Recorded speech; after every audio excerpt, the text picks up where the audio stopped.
आता पाहूयात मोठ्या घडामोडी।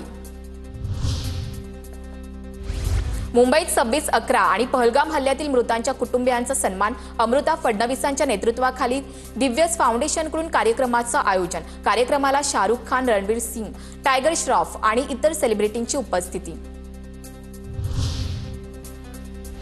शौर्य पाटील आत्महत्या प्रकरणी दिल्लीमध्ये आंदोलन, जंतर मंतरवर एकत्र येत आंदोलन।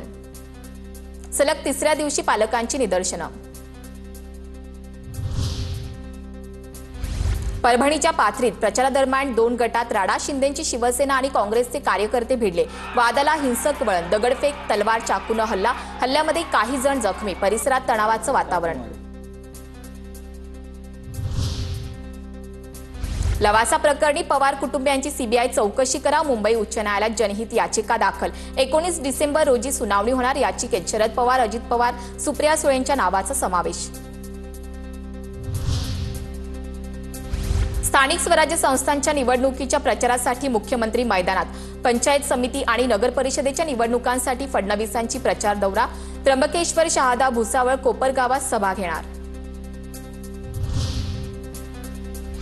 हिंदू अस्तित्वात राहिले नाहीत तर जगाचं अस्तित्व संपेल, हिंदू धर्मानं एक नेटवर्क निर्माण केलंय, सरसंघचालक मोहन भागवत यांचं विधान।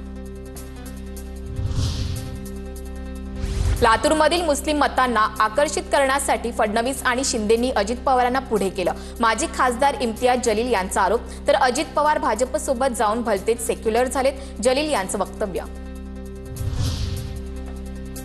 अमित ठाकरे उद्या नवी मुंबई दौऱ्यावर, नेरूळ पोलीस ठाण्यात जाऊन नोटीस स्वीकारणार। अनावरण केलेल्या शिवरायांच्या पुतळ्याला सुद्धा अमित ठाकरे अभिवादन करणार। नाशिकच्या निफाडमध्ये 2 बिबटे जेरबंद, देवगावमध्ये 1 तर रानवाडमध्ये 1 बिबट्या जेरबंद। परिसरातील ग्रामस्थांमध्ये भीतीचं वातावरण, लवकरात लवकर बिबट्याचा बंदोबस्त करण्याची मागणी। आता पाहूयात मोठ्या टॉप 9 बातम्या। एसआयआरला आव्हान देणाऱ्या याचिकांवर सुनावणी घेण्यास सुप्रीम कोर्टाची सहमती। सुप्रीम कोर्टानं केंद्रीय निवडणूक आयोगाला धाडली नोटीस। मराठा आरक्षणावर 11 डिसेंबरला सुनावणी होणार। आरक्षणाला विरोध करणाऱ्या याचिकांवर युक्तिवाद पूर्ण। न्यायमूर्ती रवींद्र घुगे, संदीप मारणे आणि निजामुद्दीन जमादार यांच्या खंडपीठासमोर सुनावणी होणार। नाशिकच्या तपोन परिसरातील झाडं तोडण्याप्रकरणी सोमवारी सुनावणी होणार। आतापर्यंत 900 हरकती प्राप्त। कुंभमेळ्यासाठी येणाऱ्या साधू महंतांची व्यवस्था करण्यास काही झाडं तोडणं आवश्यक, प्रशासनाची भूमिका। फलटणमधील महिला डॉक्टर आत्महत्या प्रकरणी दोन्ही आरोपींच्या पोलीस कोठडीमध्ये वाढ। आरोपी गोपाल बदने आणि प्रशांत बनकरला 3 दिवसांची पोलीस कोठडी। मुंडवा जमीन गैरव्यवहार प्रकरणी खारगे समितीची बोटॅनिकल सर्व्हे ऑफ इंडियाला नोटीस। संबंधित अधिकाऱ्यांना पुढील आठवड्यात समितीसमोर हजर राहावं लागेल। सध्या जमीन केंद्र सरकारच्या बोटॅनिकल सर्व्हे ऑफ इंडियाला भाडे तत्वावर।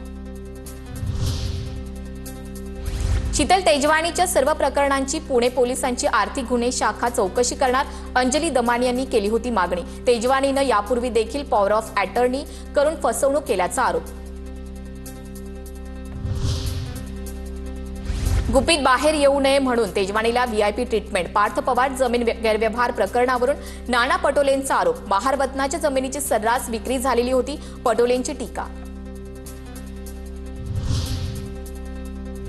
आयटीआय मधील 8000 विद्यार्थ्यांना रोजगार मिळणार, कौशल्य विकास मंत्री मंगल प्रभात लोढा यांची घोषणा। टोयोटा किर्लोस्कर मोटार कंपनीसोबत शासनाचा सामंजस्य करार। राज्यातील 45 आयटीआय मधील विद्यार्थ्यांना फायदा होणार।